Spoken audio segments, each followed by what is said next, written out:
Hi guys, it's me, Susan. Welcome to Cruising with Susan. Have you ever noticed, if you've been around little kids, have you ever noticed at around the age of 3, maybe, if they've done something wrong or made a mistake or broken something or whatever, and you try to get them to A, admit it, that they did it, and or B, apologize, say they're sorry, it's like they would almost hold their breath until they turn blue before they would do that.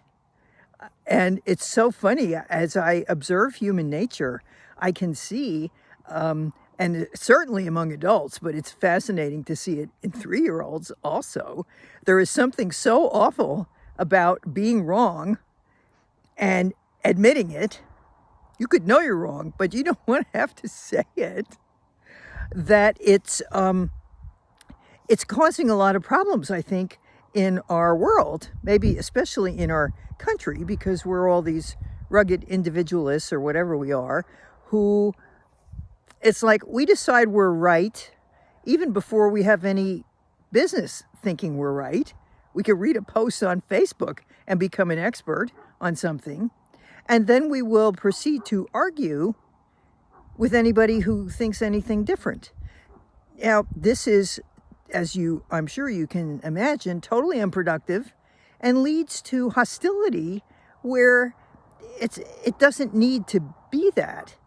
But, and I can relate to this, the feeling of, I used to feel this way. If I made a mistake or I was wrong about something, I felt shame. I felt like that was really, I guess I was a perfectionist, although I never achieved that status, a failed perfectionist, but I kept trying and I remember a supervisor when I was in postdoctoral training saying to me, Susan, you deprive me of the pleasure of supervising you, because every time I try to point out something that maybe you could have done a little differently or maybe it wasn't completely right, you start explaining to me why you did it and why you thought it was the right thing to do and all this other stuff, instead of just receiving the information, giving it some thought and taking it in. And I never forgot that, because so many conversations, and just observe during your daily interactions with people, as soon as any kind of topic comes up where someone believes that they are experts or know everything, it's like there's a little switch in your head, unless you still like arguing, so you get into it. But after a while, you realize, I'm not going to get anywhere with this person, so why even try? Now, turning it around, if you're the one who's acting like that, that's what the other person's thinking.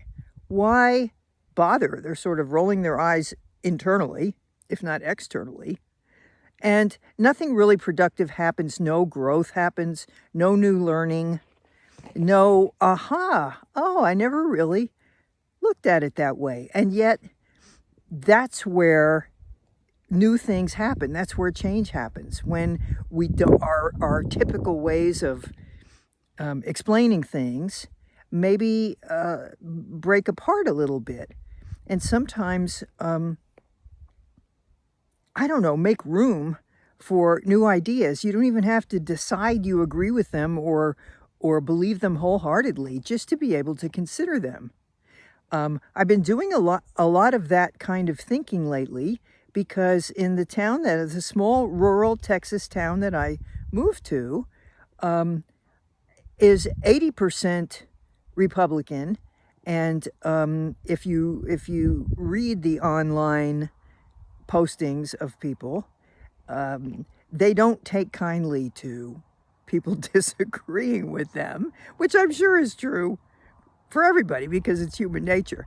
But so I've had to, in the columns that I write for the paper, I've really tried to make an effort to kind of acknowledge some things that they may be feeling or thinking, and try to humanize maybe some of the evil democratic people that they complain about, and make it more like, hey, we're all humans here, and we all share more things than we differ on. Sometimes that's helpful, sometimes it may not be. But anyway, the point that I came up with for this video, it really was kind of shocking when I realized you can actually make yourself more right by admitting that you could very well be wrong. And that takes away some of that stinging feeling of humiliation that the 3-year-old is trying to avoid, and the adult as well. When if you don't believe me, try it in the next interaction that you have with someone who's important to you that you might be disagreeing with. And really, don't fake it. I mean, really think about how might they be looking, what they might have a point. What point could I possibly see that they have? And acknowledge that. You don't have to even say you're wrong, but it would really help if you can say, you know, I've been thinking about what you said, and I realized I wasn't looking at the whole picture, or I wasn't really trying to understand what you meant or what you felt. And sometimes we don't want to do that because we think the other person's going to jump all over our case and say, haha, I knew you were wrong and you're dumbass, or whatever they're going to say. But that's not actually what ends up happening if you try it. I remember one time with my husband, I don't even remember what the topic was right now, but I could feel it. We were having an argument, and since I've been spouting this stuff to my clients and believe it theoretically, I'm like, you know, you have to go in there and say, you know, I can really understand how you feel that way, without saying, but my way is better. You know, leaving out the but I'm right too, or whatever version that would be. But I could feel myself like, I don't want to do it. I was like the 3-year-old. I do not want to go in there and say, you know, you really have a good point. I can see what you mean, without being able to add, but my point is really good too, and I want you to see what I mean. It was like pulling teeth, but I decided, you know, you can't just blab this stuff to people and not do it yourself. So anyway, I did it, and expecting him, especially him, to say, I told you so, I told you I was right, blah, blah, blah. And that's not what happened. And believe me, if you knew him, you would be shocked as I was. He said, no, you know, I was kind of a butthole about that as well. And I was like, what?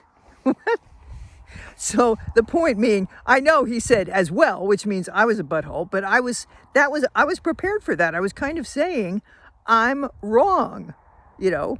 And when he came back with that, we immediately were closer. It's like the argument sort of went away.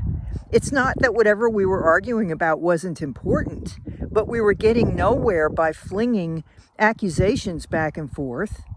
But the thing that struck me the most was how hard it was for me, because I'm the psychologist. I'm the one that knows all this mental health stuff. And I didn't want to, I knew what I had to do, and I did not want to do it. And the second most shocking thing was how he responded. And I can't guarantee that every time you do that with a person, they're going to be able to receive what you're offering, which is a true gift. It's the gift of saying, I might be wrong. Oh. And which means they might be right. It's like validating, not that their point is right, but that they're right to say it, and that their wish to be understood means something to you. And so that you end up an interaction like that feeling really, really good, and feeling released from this pressure that once you take a stand, you've got to fight for it, you've got to insist on it, or else you're a weakling, or you're caving or submitting. All of that is bullshit, I think, because it's much more productive and loving to be able to to connect with the other person, even if that means realizing that you're not right all the time. But it's such a happy ending, it's like becomes a good thing to do.